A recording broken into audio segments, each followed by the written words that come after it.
বহুদিন আগের কথা, কত বছর আমরা জানি না। একজন প্রতাপশালী বাদশা ছিল, এখনকার বিশ্ব নেতাদের মতোই পরাশক্তি।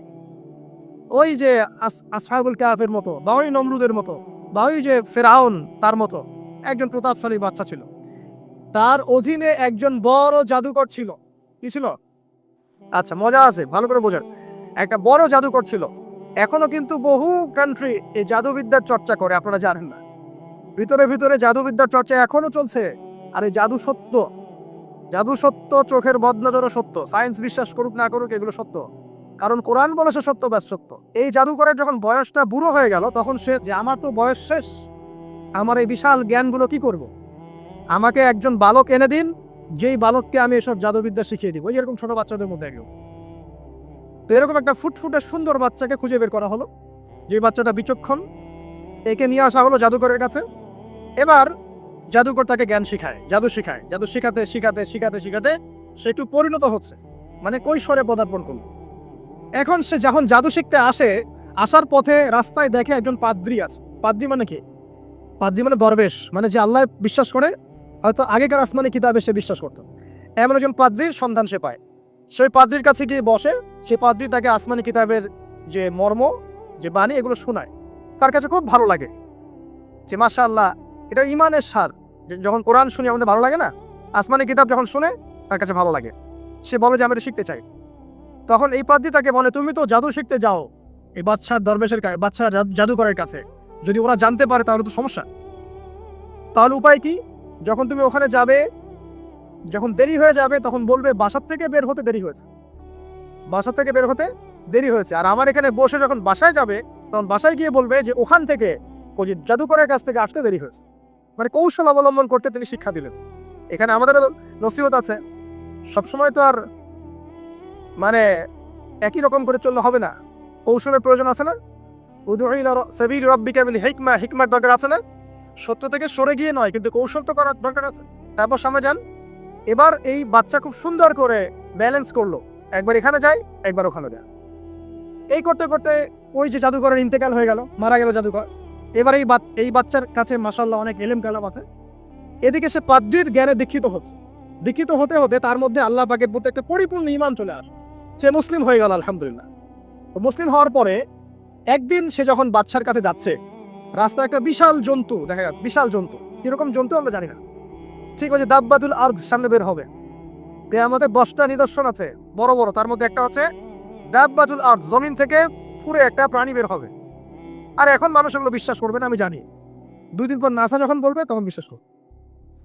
কথা কি বুঝতে পারছেন? তবে প্রাণী এই পৃথিবীর নিচে আছে। রাসূল সাল্লাল্লাহু আলাইহি ওয়াসাল্লাম বলছে 10টা আলামত না আসা পর্যন্ত কিয়ামত হবেই না। তার মধ্যে একটা হচ্ছে দাব্বাতুল আরদ, জমিন থেকে একটা প্রাণী বের হবে। এবং এই প্রাণী শুধু বেরই হবে না, মানুষের সাথে কথাবার্তা বলবে। জেনে এবার মানুষের সাথে কথা বলবে প্রাণী। বিশ্বাস করছেন? এখন বিশ্বাস করছেন না জানি, কিন্তু প্রাণী মানুষের সাথে কথা বলবে। আল্লাহ পাক বলাতে পারেন না? পারে।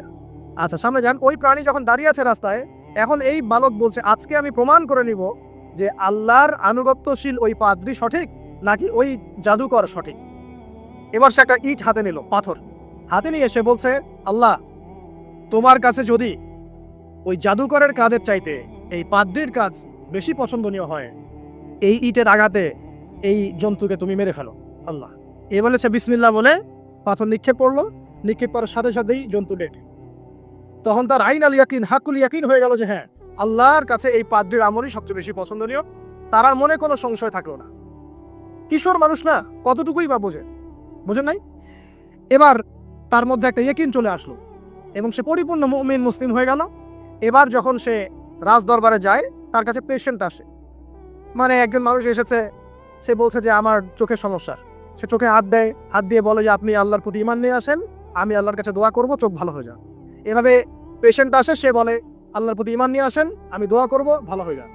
এভাবে আস্তে আস্তে তার নাম এবং খ্যাতি ছড়িয়ে পড়তে লাগলো। যেই তার কাছে আসে, সে বলে আগে মুসলিম হন, ইমানদার হন, আল্লাহর প্রতি বিশ্বাস করেন, আমি দোয়া করব, ভালো হয়ে যাবে। চোখ অন্ধ ভালো হয়ে যাচ্ছে, কুষ্ঠ রোগী ভালো হয়ে যাচ্ছে, হ্যাঁ, প্যারালাইজড রোগী ভালো হয়ে যাচ্ছে, আলহামদুলিল্লাহ। নবী ঈসা আলাইহিস সালাম এমনটা করেছিলেন না?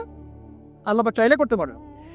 একদিন ওই রাজ দরবারের একজন মন্ত্রী আসছে। এবার ওই রাজার একজন এমপি সাহেব, তার চোখের সমস্যা, সে আসছে। এসে বলছে যে আমার এই চোখের সমস্যা, আমার চোখটাকে ভালো করার দরকার, তোমার কাছে কোনো ওষুধ আছে নাকি? তো সে বলছে যে আপনি আল্লাহর প্রতি ঈমান নিয়ে আসেন, আমি আল্লাহর কাছে দোয়া করব, আপনি ভালো হয়ে যান। এবার সে আলহামদুলিল্লাহ ঈমান নিয়ে আনলো এবং সে ভালো হয়ে গেল। এই ভালো হয়ে যাওয়ার পরের দিন যখন সে আবার ওই পার্লামেন্টে গিয়েছে আর কি, ওদের তৎকালীন রাজদরবারে, এবার রাজা ওকে দেখে বলছে যে তোমার তো চোখ অন্ধ ছিল, কিভাবে সেবা লাভ করলো? সে বলে না কিভাবে সেবা লাভ করলো, সে বলতে চাচ্ছে না, কারণ সে আজ করছে যে বললে সমস্যা হবে। এক পর্যায়ে তাকে খুবই পিটুনি দেওয়া হচ্ছে, রিমান্ডে নিয়ে গিয়ে কঠিন মাইর দেওয়া হচ্ছে। এক পর্যায়ে সে মারের যন্ত্রণা সহ্য করতে না পারে বলে ফেললো যে ওই বাচ্চা, তার কাছে গিয়ে আমি আরোগ্য লাভ করেছি এবং সে আমাকে বলেছে যে তার রবের প্রতি ঈমান নিয়ে আসতে, তাহলে আমি শেফা লাভ করব। এই বাচ্চা এখন বলছে ফেরাউনের মতো যে আয়না রব্বুকুম আলা, আমি তো তোমাদের রব। নমরুদের মতো আমি তো তোমাদের রব, ঠিক আছে? আমি ছাড়া তোমাদের কে রব আছে? মা আলিমতু লাকুম মিন ইলাহিন গায়রি, মা আলিমতু লাকুম মিন ইলাহিন গায়রি, আমি তো জানি না যে আমি ছাড়া তোমাদের কোনো ইলাহ আছে। এবার এই লোকটাকে হত্যা করা হলো, এই এমপি সাহেবকে হত্যা করা হলো, বিকজ সে ঈমান নিয়ে আস। এবার সেই বালককে ডেকে আনা হচ্ছে, বলা হচ্ছে বলো তুমি নাকি তোমার রবের নাম দিয়ে মানুষের ট্রিটমেন্ট করা শুরু করেছো? তখন সেই বালক বলছে হ্যাঁ, আমি এক আল্লাহর প্রতি বিশ্বাস করি এবং তার রাসূলের প্রতি বিশ্বাস করি, তার প্রেরিত আসমানি কিতাবে বিশ্বাস করি। এখন রাজা বলছে আমি ছাড়া তোমাদের কোনো ইলাহ আছে আমি তো জানি না। এই সৈন্যবাহিনী শোনো, এই বালককে ধরো, ধরে নিয়ে গিয়ে উঁচু পাহাড়ে নিয়ে যাও, ওখান থেকে ফেলে দাও। কথা বুঝতে পারছেন? এবার তাকে নিয়ে যাওয়া হলো, ক্রস ফায়ার দেওয়া হবে, এবার উপরে নেওয়া হয়েছে একদম পাহাড়ের উপরে। এবার ওই বালক উপরে উঠে একটা দোয়া করছে, এই দোয়াটা সবাই শিখে নেন। ওই বালক উপরে উঠে দোয়া করছে আল্লাহুম্মা কফিনিহিম বিমা শি'তা, আল্লাহুম্মা কফিনিহিম বিমা শি'তা, আল্লাহুম্মা কফিনিহিম বিমা শি'তা। পাহাড় থরথর করে কাঁপা শুরু করলো এবং ওই সৈন্যবাহিনী পাহাড় থেকে পড়ে গেল, বালকের কিচ্ছু হলো না। আমি কিন্তু বানোয়াট কোনো গল্প বলছি না, এটা কোরআন থেকে বলছি এবং এটা তাফসীর, আপনি যে কোনো তাফসীর পড়েন, মারিফুল কোরআন, তাফসীর ইবনে কাসির, জালালাইন পড়ে দেখেন, পড়ে দেখেন আমার সাথে ডিবেট করার আগে। এবার সে বালক হেঁটে হেঁটে চলে আসলো রাজদরবারে। আবার কি ব্যাপার, তুমি মরো নাই? না, আল্লাহ আমাকে বাঁচিয়েছেন, আমার রব আমাকে বাঁচিয়েছেন। আবার পাঠানো হচ্ছে আরেক দল সেনাবাহিনীকে নিয়ে, যাও এবার ওকে সমুদ্রে নিয়ে এলো, সমুদ্রের মাছ সমুদ্রে ডুবিয়ে দিবে। আবার সেখানে গিয়ে বলল আল্লাহুম্মা কফিনিহিম বিমা শি'তা, হে আল্লাহ, অর্থ হচ্ছে হে আল্লাহ আমার বিপক্ষে যারা আছে আপনি যা দিয়ে ইচ্ছা ওদের বিরুদ্ধে আমাকে সাহায্য করেন। অর্থ হচ্ছে এমন, আল্লাহুম্মা কফিনিহিম বিমা শি'তা, আল্লাহ আপনি আমার জন্য যথেষ্ট হয়ে যান, ওদের বিরুদ্ধে আমার জন্য যথেষ্ট হয়ে যান, যা ইচ্ছা তাই দিয়ে আপনি হেদায়েত করুন, মানে আমাকে হেফাজত করুন, ঠিক আছে? আল্লাহুম্মা কফিনিহিম বিমা শি'তা, ছোট্ট দোয়া। এবার ওই সমুদ্র উত্তাল হওয়া শুরু করলো এবং ওরা জাহাজ থেকে পড়ে গেল। এই বাচ্চা সেফলি আবার চলে আসলো রাজদরবারে। বিশ্বাস করছেন না? চলে আসলো। এবার আসার পরে বলছে শোনেন, আমাকে এভাবে মারতে পারবেন না, আমাকে এইভাবে মারা যাবে না, আমি আপনাদেরকে বলে দিচ্ছি কিভাবে আপনি আমাকে মারতে পারবেন। তো বাচ্চা বলছে কিভাবে মারতে পারবো বলো? তখন সেই বাচ্চাটা বলছে যে আপনি সমস্ত এলাকার মানুষকে এক জায়গায় জড়ো করবেন, মানে পুরো নেশনের যত মানুষ সবাইকে একটা মাঠে নিয়ে আসবেন, মাঠের মাঝখানে একটা গাছ রোপণ করবেন বা একটা কিছু স্তম্ভ নির্মাণ করবেন, সেখানে আমাকে বেঁধে ফেলবেন। বেঁধে ফেলার পরে আমার এই ধনুক থেকে একটা তীর বের করবেন, তীর বের করে আপনি নিজ হাতে এই তীরটাকে নিশানা দিবেন, দিয়ে বলবেন বিসমিল্লাহ আল্লাহর নামে, বিসমিল্লাহ আল্লাহর নামে, বিসমিল্লাহি রব্বি হাযাল গোলাম বলে ছুড়বেন। অর্থ হচ্ছে আমি এই রবের, আমি এই বাচ্চার রব, আমি এই বাচ্চার রব আল্লাহর নামে তীর ছুড়লাম, এটা বলে তীরটা নিক্ষেপ করবেন, তাহলে আমি মরবো, তার আগে মরবো। কথা কি বুঝতে পারছি? এবার তাই করা হলো, সমস্ত এলাকার মানুষকে এখানে জড়ো করা হলো। কথাটা ভালো করে বোঝেন, সমস্ত এলাকার মানুষ মানে কি ওই এলাকার সব মানুষ, মানে মুমিন কাফের যে আছে সবগুলাকে একত্রিত করা হলো। করার পরে বাচ্চাটাকে এভাবে একটা জায়গায় বেঁধে দেওয়া হয়েছে, খেজুর গাছে, তাফসীরে এসেছে খেজুর গাছে। এবার সে এখান থেকে তীর বের করে বাচ্চা বলছে বিসমিল্লাহি রব্বি হাযাল গোলাম, নিক্ষেপ করলো। তীরটা ঠিক, আল্লাহ পাকের দৃষ্টি দেখেন এত সূক্ষ্ম, ওইটাই বর্ণনা করেছে, তীরটা ঠিক বাচ্চার এই জায়গায় লেগেছে, এই যে মাথার এইখান থেকে লেগে এদিকে বের হয়ে গেছে। হ্যাঁ কি বুঝি না? ছেলেটা বাচ্চা বাচ্চা ওই বাচ্চা ছেলেটার এই যে কপালের এই পার থেকে এই পার পর্যন্ত তীর চলে গেল এবং বাচ্চাটা শহীদ হয়ে গেল আলহামদুলিল্লাহ। এবং এই বাচ্চাটা যখন মারা গেল বা শহীদ হয়ে গেল, আর সারা এলাকার মানুষ কি দেখলো? দেখলো যে বাচ্চা তাকে দুইবার চেষ্টা করে মারতে পারে নাই, কিন্তু তার রবের নাম যখন নেওয়া হয়েছে, আল্লাহর নাম নেওয়া হয়েছে, মারতে পেরেছে। দেন পুরো এলাকার সমস্ত মানুষ মুসলিম হয়ে গেল আলহামদুলিল্লাহ। একজন বাচ্চার জীবনের বিনিময়ে সমস্ত এলাকার মানুষ ইসলামের হেদায়েত পেয়ে গেল আলহামদুলিল্লাহ। এবার বাচ্চার মাথা তো আরো খারাপ, একটাকেই সামলাতে পারছিলাম না, এবার তো সমস্ত এলাকার মানুষ মুসলিম হয়ে গেছে। এখন কি করবেন? এখন সেনাবাহিনীকে আদেশ করা হয়েছে সমস্ত মানুষগুলোকে জড়ো করে একটা গর্ত খোঁড়ো, একটা গর্ত খুঁড়ে সেখানে আগুন জ্বালাও, আগুন জ্বালিয়ে সমস্ত মানুষকে ফেলে দাও। দৃশ্যটাকে কল্পনা করতে পারছেন? একটা পুরো এলাকার মানুষকে একটা মাঠের মধ্যে একত্রিত করে সেখানে আগুন জ্বালিয়ে সবাইকে সেখানে ফেলে দেওয়া হলো এবং তারা চতুর্দিক থেকে এটাকে অবলোকন করতে লাগলো, মজা উপভোগ করতে লাগলো।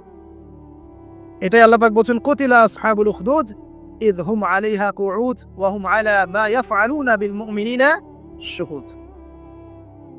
শেষ পর্যায়ে তাফসীরে এসেছে, শেষ পর্যায়ে একজন মায়ের কোলে একটা ছোট্ট বাচ্চা ছিল। তো সেই মা নিজে লাফ দিবে, এটাতে তার কোনো সমস্যা নেই, কিন্তু বাচ্চাটাকে নিয়ে লাফ দেওয়ার জন্য সে ইতস্তত বোধ করছে।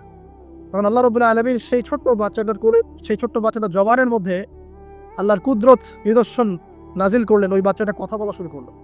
সেই বাচ্চাটা বলল, লা তাখাফি ইয়া উম্মা, এটা শব্দটা এমন এসেছে, ইয়া উম্মা, হে আমার মা, লা তাখাফি, তুমি ভয় করো না, ফাইন্নাকি আলাল হক, কারণ আপনি সত্যের উপর আছেন, লাভ দিন। যারাই সে অগ্নিকুণ্ডে সেদিন লাভ দিয়েছে তারাই জান্নাতের স্বাদ পেয়েছে আলহামদুলিল্লাহ।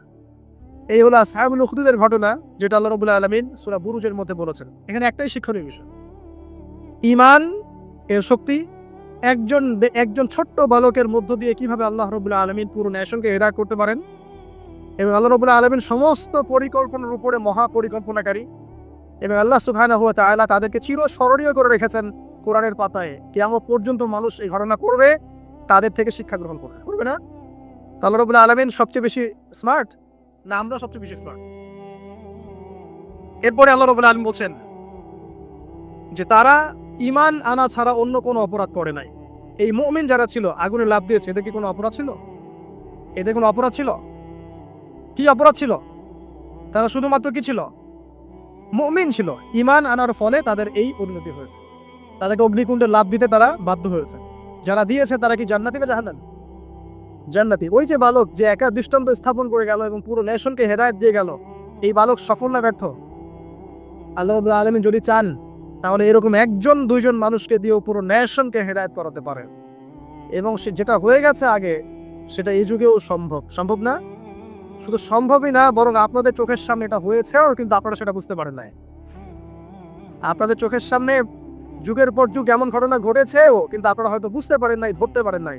আল্লাহ রাব্বুল আলামিন এমন মানুষদেরকে দিয়ে পুরো নেশনকে হেদায়েত করেন। কিছু মানুষকে আল্লাহ পাক পরীক্ষায় ফেলেন, তাদের মধ্য দিয়ে আল্লাহ পুরো নেশনকে হেদায়েত করতে পারেন আলহামদুলিল্লাহ। তো আল্লাহ পাক এখানে বুরুজ বিশিষ্ট আসমানের কসম করে বলছেন, ওয়াল ইয়াউমিল মাউউদ, এবং আমি আরো কসম করছি প্রতিশ্রুত দিনের। ইয়াউম মানে দিন, মাউউদ মানে হচ্ছে যেই দিনটার ওয়াদা করা হয়েছে, মানে প্রতিশ্রুত দিন। এটা কোন দিন? কিয়ামতের দিন। শুকরিয়া। ওয়াল ইয়াউমিল মাউউদ মানে হচ্ছে কিয়ামতের দিনের কসম। আর কিয়ামতের দিনটা কি? একটা বাক্য উত্তর হচ্ছে ইয়াউমা লা তামলিকু নাফসুন লিনাফসিন শাইআ। কিয়ামতের দিন এমন একটা দিন যেই দিন কোনো নফস মানে কোনো সত্তা অন্য কোনো সত্তার যাররা পরিমাণ উপকার করতে পারবে না। ইয়াউমা লা তামলিকু নাফসুন লিনাফসিন শাইআ ওয়াল আমরু ইয়াউমা ইযিল লিল্লাহ, যেদিন সমস্ত কিছুর দায়িত্ব, আমর, কর্তৃত্ব শুধুমাত্র আল্লাহ পাকের হাতে থাকবে। এই হলো কিয়ামতের দিন। এখানে কোনো পলিটিক্যাল সম্পর্ক চলবে না, কোনো বংশের সম্পর্ক চলবে না, রক্ত, বর্ণ, জাতীয়তাবাদ চলবে না। চলবে কি? ঈমান এবং আমল। ঈমান এবং আমল, এর উপরে আল্লাহ পাক যাকে রহম করবেন সেই জান্নাতে যেতে পারবে। মানুষ তার আমলের বদৌলতেও জান্নাতে যাবে না। মানুষ তার আমলের বদৌলতে কখনো জান্নাতে যাবে না যদি না আল্লাহ পাক তাকে রহম করেন। একজন আবেদ ব্যক্তির ঘটনা আছে, এগুলো সহিহ হাদিসের মধ্যেই আছে। 500 বছর আল্লাহ পাকের ইবাদত করেছিল। কত বছর? 500 বছর। তাকে যখন বলা হচ্ছে যে তুমি আল্লাহর রহমতে জান্নাতে যাও, সে বলে বসেছিল যে, বা বলে বসবে কিয়ামতের মাঠে, যে আমার আমলের বদৌলতে। তখন আল্লাহ রাব্বুল আলামিন তাকে ডেকে বলবেন যে তোমার সব আমলগুলোকে এক পাল্লায় রাখা হবে, আর আমি তোমাকে যে নিয়ামতগুলো দিয়েছিলাম সেগুলো এখন এক পাল্লায় রাখা হবে। দেখা যাবে দুই চোখের যে নিয়ামত, আল্লাহ পাকের দুইটা চোখের যে নিয়ামত যা আল্লাহ মানুষকে দিয়েছেন, ওই 500 বছর ইবাদতের নেকি তার চেয়ে বেশি হয়ে যাবে। মানে দুই চোখের নিয়ামতের চাইতে 500 বছরের ইবাদত কম হয়ে যাবে। তাহলে এই হলো আল্লাহ পাকের রহমতের একটা আমি নমুনা দিলাম যে আল্লাহ পাকের রহমত ছাড়া কেউ জান্নাতে যেতে পারবে না। ওয়াল ইয়াউমিল মাউউদ মানে কিয়ামতের দিন, সেই দিন যেদিন কোন নাফসের উপকার করতে পারবে না, পৃথিবীর কোনো সম্পর্ক সেখানে টিকবে না। সূরা আবাসার মধ্যে আল্লাহ পাক বলছেন ইয়াউমা ইয়াফিরুল মারউ মিন আখি, যেদিন ভাই থেকে পালিয়ে যাবে, ওয়া উম্মিহি ওয়া আবি, মানুষ তার বাবা এবং মা থেকে পালিয়ে যাবে, ওয়া সাহিবাতিহি ওয়া বানি, তার স্ত্রী পুত্র সন্তান এগুলো থেকে মানুষ পালিয়ে যায়। লিকুল্লি ইমরিইম মিনহুম ইয়াউমাইযিন শা'নু ইউগনি, সেদিন প্রত্যেক মানুষ নিজের নফসের কথা নিয়েই ব্যস্ত থাকবে। সবাই বলবে ইয়া নাফসি ইয়া নাফসি। তবে শুধু একজন ব্যক্তি আছেন এই পুরো মহাবিশ্বে, যিনি বলবেন ইয়া উম্মতি ইয়া উম্মতি। তিনি কে? আমাদের প্রিয় নবী মুহাম্মদুর রাসূলুল্লাহ সাল্লাল্লাহু আলাইহি ওয়াসাল্লাম, এই একমাত্র মানুষ যিনি আল্লাহ পাকের সামনে কিয়ামতের মাঠে বলবেন ইয়া উম্মতি ইয়া উম্মতি, হে আল্লাহ আমার উম্মত, হে আল্লাহ আমার উম্মত। আজকে সেই নবীর আদর্শ আমরা ভুলে গেছি। সেই নবীর সুন্নত পালন করতে গেলে লজ্জা লাগে। এই ইয়াং জেনারেশন দেখবেন বিটিএস এর সুন্নত পালন করে, ওই যে ম্যানচেস্টার ইউনাইটেডের সুন্নত ফলো করছে, হ্যাঁ, ক্রিকেট প্লেয়ার, ওই যে ফুটবল প্লেয়ার, বলিউডের নায়ক, বলিউডের নায়িকা, হলিউডের নায়িকা, এগুলোর সুন্নত ফলো করছে। তো রাসূলুল্লাহ সাল্লাল্লাহু আলাইহি ওয়াসাল্লামের সুন্নাহ মতো দাড়ি রাখতে লজ্জা লাগে, তার মতো কাপড় পরতে লজ্জা লাগে, হ্যাঁ, তার আদর্শটাকে ফলো করতে লজ্জা লাগে। অথচ সেই মানুষটাই কিয়ামতের মাঠে এই উম্মতের পক্ষে কথা বলবেন যে হে আল্লাহ আমার উম্মত, আমার উম্মত। আর এই মানুষটাকেই জীবিত অবস্থায় 15 বার হত্যা করার চেষ্টা করা হয়েছিল। তাকে নবী মুহাম্মদ সাল্লাল্লাহু আলাইহি ওয়াসাল্লামকে বিস্তারিত জানতে বিশ্ববিখ্যাত বই আর রাহিকুল মাখতুম এটা পড়ে দেখেন। জীবন রাসূল সাল্লাল্লাহু আলাইহি ওয়াসাল্লামের পবিত্র জীবনের উপরে একটা সেরা বই আর রাহিকুল মাখতুম পড়ে দেখেন। তাকে প্রায় 15 বার হত্যা করার চেষ্টা করা হয়েছে এবং তাকে প্রায় 16টা গালি খেতে হয়েছে সারা জীবনে। কতগুলা?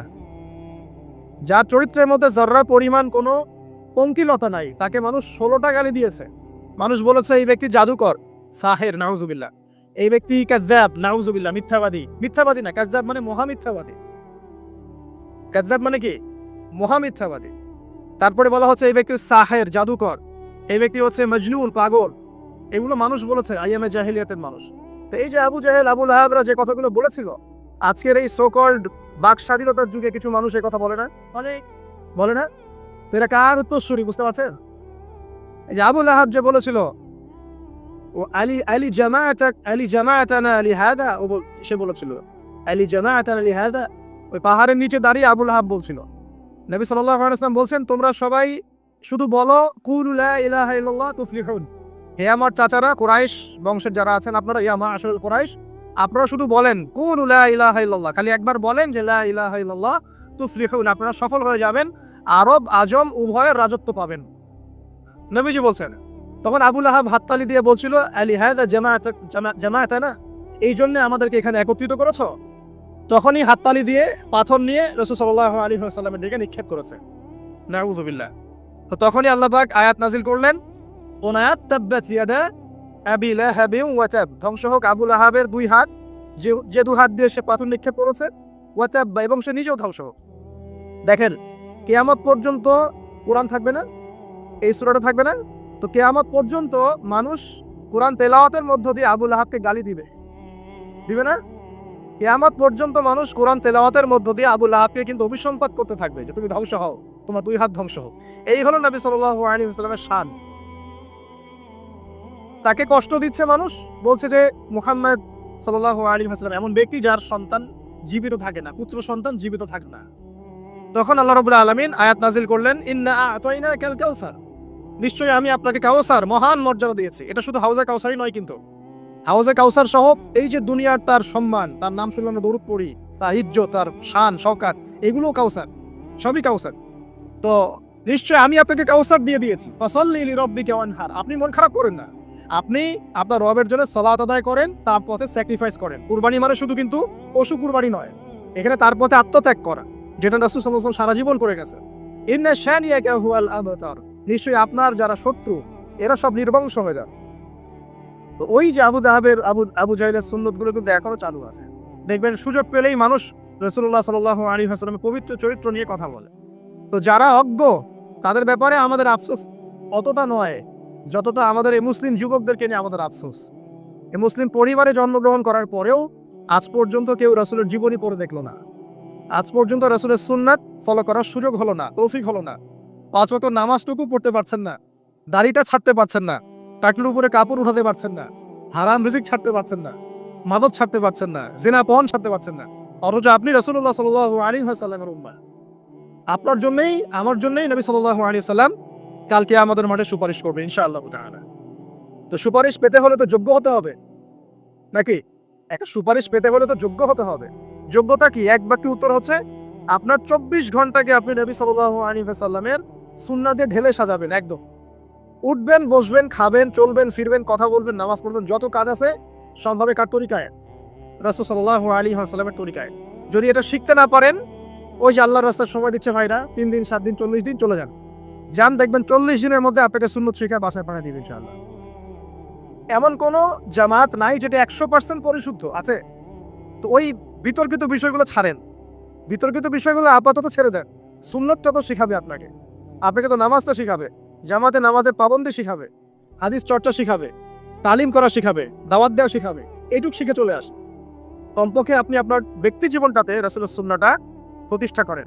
সারা দুনিয়ার মানুষ সুদ খায়, অর্থনৈতিক জীবনে গিয়ে আমি সুদ খাবো না, প্রয়োজনে কৃষিকাজ করে খাবো, মাছ চাষ করে খাবো, গরু ছাগল প্রতিপালন করব, তারপরও সুদ খাবো। আমি ব্যবসা করতে গিয়েছি, ওখানে নবীর সুন্নত লাগবে, আমি মাপে কম দিতে পারবো না। সারা দুনিয়ার মানুষ দেয় দেখ, সারা দুনিয়ার মানুষ মজুদ করে করুক, আমি করব না। সারা দুনিয়ার ব্যবসায়ীরা কালোবাজারি করে করুক, আমি করব না। একজন মুসলিম যুবকের চরিত্র হবে আমি। চাকরি করতে গিয়েছেন, চাকরি করা অবস্থায় যদি দেখেন যে হ্যাঁ আপনি নীতি নৈতিকতা বজায় রেখে করতে পারছেন, আলহামদুলিল্লাহ। যদি দেখেন এখানে আপনি ইসলামে টিকতে পারছেন না, রিজাইন দিয়ে চলে আসেন, এসে নিজস্ব প্রজেক্ট তৈরি করেন। এমন অনেক মানুষকে আমরা চিনি যারা বড় বড় চাকরি ছেড়ে দিয়ে, হারাম চাকরি ছেড়ে দিয়ে কৃষিকাজ করেছে, করে আল্লাহ পাক তাদেরকে এখন স্বাবলম্বী করেছে। রিজিক কার হাতে ভাই? আল্লাহর হাতে।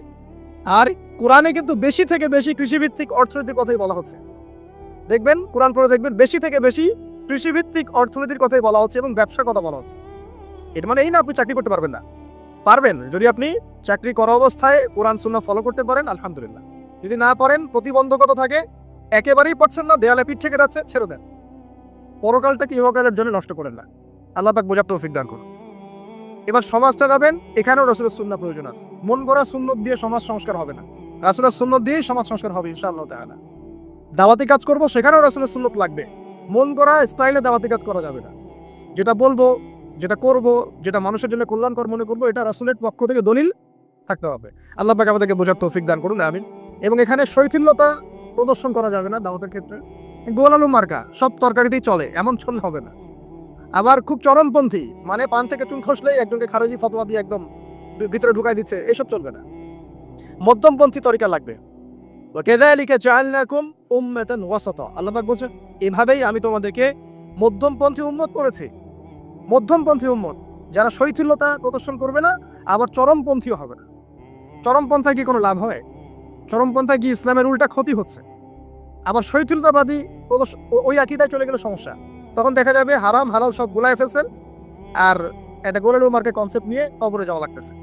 আল্লাহ পাক বোঝার তৌফিক দান করুন, আমিন। তো এক কথায় প্রিয় ভাইয়েরা, ওই কিয়ামতের মাঠে রাসূলুল্লাহ সাল্লাল্লাহু আলাইহি ওয়াসাল্লামই একমাত্র সত্তা যিনি পুরো উম্মার জন্য সুপারিশ করবেন ইনশাআল্লাহ তাআলা। তো সেই সুপারিশ পাওয়ার যোগ্য হতে হলে আমাদের চলনে বলনে, কথায় কাজে, ব্যবসা অর্থনীতি সব ক্ষেত্রে রাসূলের সুন্নাহকে সর্বোচ্চ অগ্রাধিকার দিতে হবে। অনেক আদর্শের কথা আমরা বলি, সবচেয়ে সেরা আদর্শ মুহাম্মদ সাল্লাল্লাহু আলাইহি ওয়াসাল্লাম। তার আদর্শের উপরে কোনো আদর্শ নাই। অতএব এই আদর্শটাকে মনে পারে ধারণ করা, লালন করা, মননে ধারণ করে বাস্তবে ইমপ্লিমেন্ট করা। আল্লাহ পাক আমাদেরকে তৌফিক না করুন, আমিন। তো প্রিয় ভাইরা, কিয়ামতের মাঠ সম্পর্কে অনেক ভয়াবহ চিত্র আছে, আজকে আমি সেটা বলার সুযোগ পাচ্ছি না। এতটুকু বলবো, এটা হচ্ছে ন্যায় বিচারের মাঠ। এখানে যাররা পরিমাণ বান্দার হক নষ্ট করে পার পাওয়া যাবে না। আল্লাহ পাকের সাথে জড়িত 1000টা পাপ থাকলেও আল্লাহ পাক মাফ করতে পারেন, ঠিক আছে, কিন্তু বান্দার সাথে জড়িত হক থাকলে বান্দার কাছেই ক্ষমা নিতে হবে। আর একটা পাপ নিয়ে কবর যাওয়া যাবে না, একটা পাপ। সেটা কি? সেটা হলো শিরকের পাপ। শিরকের পাপ নিয়ে কবরে যাওয়া যাবে না। বেঁচে থাকতেই শিরকের সাথে সম্পৃক্ত যত আকীদা আমল আছে তওবা করতে হবে, ছাড়তে হবে। আল্লাহ রাব্বুল আলামিন আমাদেরকে শিরক এবং কুফর থেকে হেফাজত করুন, আমিন। আল্লাহ পাক পরের আয়াতে বলছেন ওয়া শাহিদি ওয়া মাশহুদ। একটা চমৎকার ঘটনা আসবে সামনে ইনশাআল্লাহ, মনোযোগ ধরে রাখেন। আল্লাহ বলছেন ওয়া শাহিদি ওয়া মাশহুদ, আমি আল্লাহ কসম করছি শাহেদের এবং মাশহুদের। শাহেদ কি? তাফসীরের কিতাবে এসেছে শাহেদ মানে হচ্ছে জুমার দিন। কোন দিন? জুমার দিন। এই যে দেখেন, জুমার দিনে মুসলিমদের একটা কাজ কমন, সেটা হলো গোশতের দোকানে দাঁড়িয়ে গরুর গোশত কেনা। সকাল সকাল দেখবেন জুমার দিনে হাজির কষাইয়ের দোকানে, আজকে জুমার দিন গরু খেতেই হবে নাকি ভাই? কথাটা কি ঠিক না বেঠিক? দেখবেন শহরের যতগুলো কষাইখানা আছে সকাল সকাল হাজির জুমার দিন গোশত খাইতে হবে। অথচ জুমার দিনটা এত ইম্পর্টেন্ট, এই দিনে দোয়া কবুল হয়। যে কোনো দোয়া আল্লাহর কাছে চাবেন কবুল হবে। এই দিনে সূরা কাহাফ পড়তে হয়, এই দিনে তাড়াতাড়ি মসজিদে আসতে হয়, গোসল করে সুগন্ধি মেখে সুন্দর কাপড় পরে ইমামের কাছাকাছি এসে বসতে হয়। তাহলে প্রত্যেক কদমে 1 বছরের রোজা, 1 বছরের তাহাজ্জুদের নেকি হয়। তো জুমার দিন খুবই ইম্পর্টেন্ট। দেখবেন জুমার দিনে কি করে, গরুর গোশত খাবে, খাওয়াই লাগবে। মুরগি খাওয়া তো যাবেই না, সবজি খাওয়া যাবেই না, ঠিক আছে? তারপরে স্ত্রী সন্তান বউ বাচ্চা কিনে সকাল সকাল বেরোয় চলে গেলাম, সারা বিকেল ঘুরতেছি, রাত্রে ঘুরতেছি, সন্ধ্যায় ঘুরতেছি। মানে ওই দিনটা দেখবেন গান বাজনা, পার্টি, এই বিয়ের অনুষ্ঠান, এই জন্মদিন, এই ওরিয়েন্টেশন, এই অমুক তমুক সব জুমার দিনে। অথচ জুমার দিনটাকে আল্লাহ পাক দিয়েছেন ওয়া শাহিদ, সাক্ষ্যদাতা। মানে জুমার দিন আপনাকে সাক্ষী দিবে আপনি এই দিন কি করেছেন। জুমার দিনের কাজগুলো পড়ে নেবেন বই থেকে, আল্লাহ পাক তৌফিক দান করুন, আমিন। ওয়া মাশহুদ, এবং মাশহুদের কসম করছি। মাশহুদ কি? মাশহুদ মানে আরাফার দিন। কোন দিন? আরাফার দিন। এটা কোন দিন? যুব সমাজকে জিজ্ঞাসা করেন, বলতে পারবে না আরাফার দিন কোন দিন।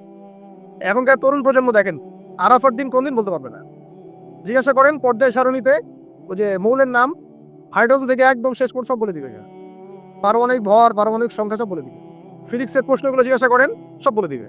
ওই যে হায়ার ম্যাথ আছে, হায়ার ম্যাথের প্রশ্ন বলে দিবে। বায়োলজির যে কঠিন কঠিন বৈজ্ঞানিক নামগুলো আছে না, ব্যাঙের বৈজ্ঞানিক নাম, অমুকের তমুকের মানুষ সব বলে দিবে। বলেন মাশহুদ কাকে বলে? ও শাহিদ ও মাশহুদ আয়াতটা শুনছো কখনো? বলে শুনলে? এই হলো অবস্থা, শিক্ষা সিস্টেমের এই হলো অবস্থা। কেউ কি বলেছে যে ডাক্তার হওয়া যাবে না, ইঞ্জিনিয়ার হওয়া যাবে না, বা জেনারেল লাইনে পড়া যাবে না? এমনটা কি কেউ বলেছে? কিন্তু কোরআন সুন্নাহর জ্ঞানকে বিসর্জন দিয়ে, ওই জ্ঞানটাকে বিসর্জন দিয়ে তোমাকে ডাক্তার হতে হবে? আমার তো মাঝে মাঝে মনে হয় যে এইসব সেকশনে এই সায়েন্টিফিক পড়াগুলোর পাশাপাশি মানবিক কিছু পড়াশোনা দেওয়া দরকার। আগে মানুষ বানানো দরকার, কিভাবে পেশেন্টদের সাথে ভালো ব্যবহার করতে হয় শেখানো দরকার, কিভাবে একজন অসুস্থ মানুষের সাথে ভালো বিহেভ করতে হয় শেখানো দরকার, কানে কিভাবে ইনজেকশন পুশ করতে হয় আর কিভাবে ওষুধ দিতে হয় এটুকু শেখানো যথেষ্ট না। একটা বিহেভিয়ার, মানবতা শেখানো দরকার। একটা ইঞ্জিনিয়ারকে শিখান যে চুরি করা হারাম, তাকে শিখান আগে, নাহলে বড় হয়ে অনেক বড় ইঞ্জিনিয়ার হতে পারে কিন্তু দেখবেন ভিতরে চুরি করছে। তো একটা মানবিক শিক্ষার দরকার আছে, হিউম্যান বিহেভিয়ার শেখানো দরকার। তো এই শিক্ষাগুলো কে দিবে? কোরআন দিবে, হাদিস দিবে, রাসূলের সুন্নাহ দিবে। তখন গিয়ে তো সে পরিপূর্ণ মানুষ হবে। আর যাদের মধ্যে এই দুইটা শিক্ষা একত্রিত হবে দেখবেন তারা সোনার মানুষ হবে ইনশাআল্লাহ। তো এই দুইটা শিক্ষাকে আমরা অর্জন করতে পারি না? কেউ কি বলেছে জেনারেল লাইনে পড়া বাদ দিয়ে দাও, বাদ দিয়ে একদম সবাই মৌলবী হয়ে যাও? সবাই যদি আলেম হয়ে যায় তাহলে ভাই সামরিক ক্ষেত্রে কে কাজ করবে, প্রশাসনে কে কাজ করবে, জনপ্রতিনিধি কে হবে, ইসলামিক ব্যাংকিং সেকশন কে চালাবে? ঠিক আছে না? সব সেকশনে মানুষের প্রয়োজন আছে না? তো সব সেকশনে মানুষের দরকার আছে, কিন্তু সেই মানুষগুলোর আত্মাটাকে কোরআন সুন্নাহর আধ্যাত্মিকত্ব দিয়ে ঢেলে সাজাতে হবে। আল্লাহ পাক তৌফিক এনায়েত করুন, আমিন। যদি অমুসলিম হয়, অমুসলিম হওয়ার পরেও যদি সে তার ধর্ম মেনে চলে দেখবেন সেও কিন্তু ভালো মানুষ হবে। আসলে যারা এই বিশ্বে ফাসাদ সৃষ্টি করে বেড়াচ্ছে এদের সাথে ধর্মের কোনো সম্পর্ক নাই।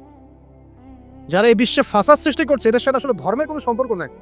সে যদি সত্যিকার অর্থেই তার ধর্ম পালন করতো তাহলে কিন্তু সে তার ধর্মের প্রতি অনুগত থাকতো। কোন ধর্ম কি বলেছে বিনা বিচারে বা নিষ্পাপ মানুষকে হত্যা করো? কোন ধর্ম? একটা রিলিজন আমাকে দেখান যে বলেছে মিথ্যা কথা বলো, হারাম খাও, সুদ খাও, বেপরদায় চলো, নগ্ন হয়ে চলো? একটা ধর্ম বলেছে? তাহলে প্রত্যেকটা ধর্মের মূল কথাগুলো কিন্তু মোটামুটি একরকম। তো সবাই যদি সবার ধর্ম মেনে চলে কোনো সমস্যা? এরপরে যে পড়াশোনা করে দেখবে যে হ্যাঁ ইসলামই চূড়ান্ত রিলিজন, এর মধ্যে সমস্ত বিষয়ের সমাধান আছে, এটা ফাইনাল টেস্টিমেন্ট, তখন সে মুহাম্মদ সাল্লাল্লাহু আলাইহি ওয়াসাল্লামের আনুগত্য করবে, সাক্ষ্য দিবে আশহাদু আল্লা ইলাহা ইল্লাল্লাহ ওয়া আন্না মুহাম্মাদান আবদুহু ওয়া রাসূলুহু, মুসলিম হয়ে যাবে ইনশাআল্লাহ।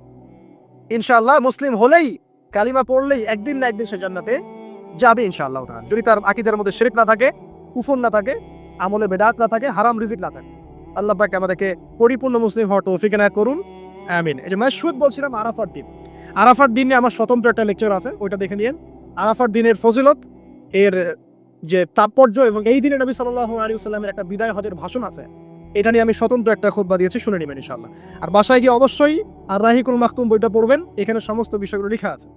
এই তিনটা কসম পুরো মহাবিশ্বের কসম, তারপরে হচ্ছে কিসের, কিয়ামত দিবসের কসম, আর এই যে জুমা এবং আরাফার দিবসের কসম। কসমগুলো কি বড় বড় না, ছোট ছোট? বিশাল বিশাল কসম, মানে বিশাল বিশাল কসম নিয়ে আল্লাহ রাব্বুল আলামিন এখন একটা বড় ঘটনা বলতে যাচ্ছেন। সিকোয়েন্সটা দেখেন, বড় বড় কিছু কসম আল্লাহ করলেন, মহাবিশ্বের কসম, বিশাল বিশাল নক্ষত্রের কসম, ঠিক আছে, জুমার দিন বড় দিন, আরাফার দিন বিশাল দিন, এবং কিয়ামতের দিন একটা ভয়াবহ বিশাল দিন। এই সমস্ত বিশাল বিশাল বিষয়গুলোর কসম করে আল্লাহ পাক বলছেন কুতিলা আসহাবুল উখদুদ। কি কথা? কুতিলা আসহাবুল উখদুদ। আসহাবুল উখদুদ ধ্বংস হয়েছে।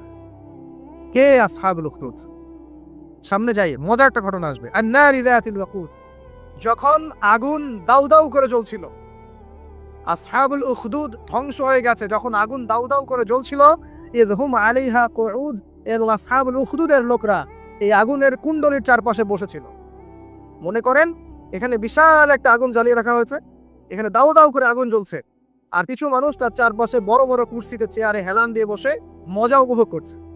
এই হলো আসহাবুল উখদুদ। এদেরকে আল্লাহ পাক বলছেন এরা ধ্বংস হোক। কুতিলা আসহাবুল উখদুদ ওয়াহুম আলা মা ইয়াফআলুনা বিল মুমিনিনা শুহুদ। তারা বসে বসে কি করছিল? তারা বসে বসে দেখছিল যে মুমিন মুসলিমদের সাথে কি নির্যাতন করা হচ্ছে। মুমিন মুসলিমদের সাথে ওই আগুনের মধ্যে যা নির্যাতন করা হচ্ছিল, ওরা চারপাশে বসে বসে এটা অবলোকন করছিল, হাসছিল, মজা নিচ্ছিল। এই আসহাবুল উখদুদরা ধ্বংস হোক। ওয়ামা নাকামু মিনহুম ইল্লা আন ইউমিনু বিল্লাহিল আজিজিল হামিদ। আল্লাহ পাক বলছেন ওই মুমিনদের কোনো দোষ ছিল না যে মুমিনদেরকে ওই অগ্নিকুণ্ডে পুড়িয়ে মারা হচ্ছিল এবং চারপাশে কিছু মানুষ জড়ো হয়ে দেখছিল, মজা নিচ্ছিল। আসহাবুল উখদুদ, ওই মুমিনদের কোনো দোষ ছিল না, শুধু একটা অপরাধ তাদের দৃষ্টিতে। কি সেটা? যে এই মুমিনরা এক আল্লাহর প্রতি ঈমান এনেছিল। এই মুমিন হওয়া ছাড়া তাদের কোনো দোষ ছিল না। কথা বুঝতে পারছেন? এবার চলে আসেন এখানে কিভাবে আসলাম। বহুদিন আগের কথা, কত বছর আমরা জানি না। একজন প্রতাপশালী বাদশা ছিল, এখনকার বিশ্ব নেতাদের মতোই পরাশক্তি। ওই যে আসহাবুল কাহাফের মতো, বা ওই নমরুদের মতো, বা ওই যে ফেরাউন তার মতো একজন প্রতাপশালী বাদশা ছিল। তার অধীনে একজন বড় জাদুকর ছিল। কি ছিল? আচ্ছা, মজা আছে, ভালো করে বোঝান। একটা বড় জাদুকর ছিল। এখনো কিন্তু বহু কান্ট্রি এই জাদুবিদ্যার চর্চা করে, আপনারা জানেন না। ভিতরে ভিতরে জাদুবিদ্যার চর্চা এখনো চলছে। আর এই জাদু সত্য, জাদু সত্য, চোখের বদনজরও সত্য। সায়েন্স বিশ্বাস করুক না করুক, এগুলো সত্য, কারণ কোরআন বলেছে সত্য ব্যাস সত্য। জিন সত্য নাকি মিথ্যা? ফেরেশতা সত্য না মিথ্যা? কবরের আযাব সত্য না মিথ্যা? এগুলো তো চোখে দেখা যায় না, বিশ্বাস করলেন কিভাবে? এই চোখে দেখা যায় না বিশ্বাস করেছেন বলেই তো আপনি মৌলবাদী। চোখে দেখা যায় না, হয়তো বিশ্বাস করছেন, অতএব আপনি একজন মৌলবাদী মানুষ। বুঝতে পারছেন? তো এই বিষয়গুলো বিশ্বাস না করলে কি আপনি মুমিন হতে পারবেন? আচ্ছা, কবরের আযাব সত্য না মিথ্যা আমরা বিশ্বাস করেছি, তোমরা মরার পরে বিশ্বাস করো। আমরা মরার আগেই বিশ্বাস করেছি, তোমরা মরার পরে বিশ্বাস করো। তারপর তোমরা পাক্কা মৌলবাদী হয়ে যাবে। কারণ মরার পরে যখন কঠিন কবরের আযাব শুরু হবে, দেখবো যে আইনাল ইয়াকিন। ইয়াকিন কয়েক প্রকার হয়। একটা হচ্ছে আপনার আইনাল ইয়াকিন, হাক্কুল ইয়াকিন, এরকম কথা আছে কোরআনে। মানে আইনাল ইয়াকিন মানে যে চোখে দেখলাম এবার বিশ্বাস করলাম। রব্বানা আবসারনা ওয়া সামি'না ফারজি'না না'মাল সালিহান ইন্না মুকিনুন। আছে না সূরা আলিফ লাম মিম সিজদা? হাফেজে কোরআন যারা আছেন, আল্লাহর সামনে জাহান্নামীরা বলবে রব্বানা, হে আমাদের রব, আবসারনা, এই যে দেখলাম, তোমার আযাব দেখেছি আমরা, এখন পরকালের কথা। ওয়া সামি'না, এই যে শুনতে পাচ্ছি এখন আযাব, ফারজি'না, আমাদেরকে ফিরিয়ে দিন। কোথায় ফিরিয়ে দিবে? দুনিয়ায়। না'মাল সালিহান, আমরা সৎ কাজ করব, ইন্না মুকিনুন, আমাদের ইয়াকিন হয়ে গেছে। তার মানে সবাই বিশ্বাস করবে একদিন না একদিন, তাই তো? এই ঈসা ইবনে মারইয়ামকে যে মানুষ বলছে ক্রুসিফাইড, তাকে ক্রুসিফাইড করা হয়েছে, তিনি মারা গেছেন, নাউজুবিল্লাহ, বলা হচ্ছে না? আচ্ছা, ঈসা ইবনে মারইয়াম যখন নেমে আসবেন সবাই বিশ্বাস করবে না? সূরা মাইদায় এই জন্যই বলা হচ্ছে যে ঈসা ইবনে মারইয়ামকে যখন পাঠানো হবে, একজন আহলে কিতাব বাকি থাকবে না যে তার প্রতি ঈমান নিয়ে আনবে না। এমন একজন মানুষ তখন খুঁজে পাওয়া যাবে না যে তার প্রতি ঈমান আনবে না আহলে কিতাবদের মধ্যে। ঈসা ইবনে মারইয়াম কে ক্রুসিফিকশন করা হয় নাই। ঈসা ইবনে মারইয়ামকে আল্লাহ রাব্বুল আলামিন তার কাছে উঠিয়ে নিয়েছেন। আর যে আল্লাহ পুরো মহাবিশ্ব চালাতে পারেন, সে একজন মানুষকে উঠাতেই পারেন। এটার এমন কি বিষয় যে আল্লাহ রাব্বুল আলামিন আপনার দেহের মধ্যে রূহ রেখে দিয়েছেন, এর হুকুমে বের হয়ে চলে যাবে। সে আল্লাহ রাব্বুল আলামিন রাসূল সাল্লাল্লাহু আলাইহি ওয়াসাল্লামকে মিরাজে উঠিয়ে নিতে পারেন। সিম্পল। শেষ করি, সূরাটার সামনে যাই। আল্লাহ রাব্বুল আলামিন এরপর যেটা বলেছেন যে ইন্নাল্লাযীনা, ওদের পরিণতি কি হবে যারা এই কাজটা করলো। ইন্নাল্লাযীনা ফাতানুল মুমিনিনা ওয়াল মুমিনাত সুম্মা লাম ইয়াতুবু ফালাহুম আযাবু জাহান্নাম। যারা মুমিনদের সাথে এমন নির্যাতন করলো, কি করলো? আগুনে পুড়িয়ে জীবন্ত মেরে ফেললো। যারা মুমিনদের সাথে এমন দৃষ্টান্ত স্থাপন করলো, নির্যাতন করলো, ফিতনায় ফেললো এবং তওবা করে ফিরেও আসলো না, আল্লাহ পাক বলছেন নিশ্চয়ই তাদের জন্য যন্ত্রণাদায়ক শাস্তি আছে জাহান্নামে, ওয়ালাহুম আযাবুল হারিক, এবং তাদের জন্য মর্মান্তিক শাস্তি অপেক্ষা করছে। কাদের জন্য? যারা মুমিনদেরকে ফিতনায় ফেলেছে, কষ্ট দিয়েছে, নির্যাতন করেছে, নিপীড়ন করেছে। তারপর আল্লাহ পাক বলেন ইন্নাল্লাযীনা আমানু ওয়া আমিলুস সলিহাত লাহুম জান্নাতুন তাজরি মিন তাহতিহাল আনহার। আর যারা এই পরীক্ষায় উত্তীর্ণ হয়ে গেল, যাদেরকে আসহাবুল উখদুদরা ফেলে দিল গর্তে, যারা আগুনে লাফ দিল, অগ্নি পরীক্ষা দিল, আল্লাহ পাক বলছেন এরা সফল হয়েছে, এরা জান্নাতে যাবে যার তলদেশ দিয়ে নহর সমূহ প্রবাহিত হচ্ছে। আলহামদুলিল্লাহ, ওয়াযালিকাল ফাওজুল কাবীর। আর এটা হচ্ছে সবচেয়ে বড় সাফল্য। এটাই হচ্ছে সাফল্যের চূড়ান্ত সংজ্ঞা। দুনিয়াতে আপনি কতটুকু খাচ্ছেন, পড়ছেন, কতটুকু ব্যবসা বাণিজ্য করছেন, কতটুকু স্ট্যাটাসের মালিক, এটা বড় কথা নয়। আপনি দিন শেষে জান্নাতে যেতে পারবো কিনা, এটাই বড় কথা। যদি জান্নাতে যেতে পারি, ইনশাআল্লাহ তাআলা আমরা সফল।